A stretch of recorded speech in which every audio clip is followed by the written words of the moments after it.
പാലക്കാട് വടക്കഞ്ചേരിയിലെ ഹോട്ടലിൽ നിന്ന് ഭക്ഷണം കഴിച്ചവർക്ക് ഭക്ഷ്യവിഷബാധയേറ്റെന്ന് പരാതി. കുട്ടികൾ ഉൾപ്പെടെ 30 പേർ വടക്കാഞ്ചേരിയിലെ ആശുപത്രിയിൽ ചികിത്സ തേടിയിട്ടുണ്ട്.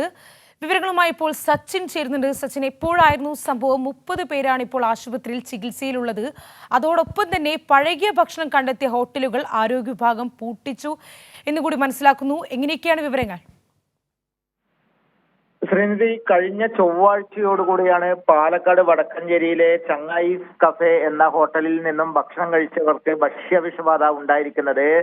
ഷവർമ, അതുപോലെ തന്നെ മന്തി, മറ്റ് ചിക്കൻ വിഭവങ്ങളാണ് ഇവിടെ നിന്നും 30ഓളം പേർ കഴിച്ചത്. തുടർന്ന് ബുധനാഴ്ചയോടുകൂടിയാണ് ഭക്ഷ്യവിഷബാധയും ശാരീരിക അസ്വസ്ഥതകളും അനുഭവപ്പെട്ടവർ ആശുപത്രിയിൽ പ്രവേശിപ്പിച്ചത്. ഛർദിയും അതേപോലെ തന്നെ വയറിളക്കവും കാരണമാണ് കൂടുതൽ പേരും ആശുപത്രിയിൽ പ്രവേശിച്ചത്. തുടർന്ന് ആരോഗ്യവകുപ്പ് നടത്തിയ അന്വേഷണത്തിലാണ് ഇത്തരത്തിൽ പഴകിയ ഭക്ഷണമാണ് ഹോട്ടലിൽ നിന്നും വിതരണം ചെയ്തത് എന്ന് അറിയാൻ വേണ്ടി സാധിച്ചത്.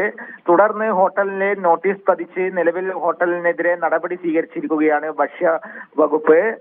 നിലവിൽ 17ഓളം പേർ ഇപ്പോഴും പാലക്കാട് വടക്കഞ്ചേരിയിലെ വിവിധ ആശുപത്രികളിൽ ചികിത്സയിൽ തുടരുകയാണ്. ശ്രീനിധി.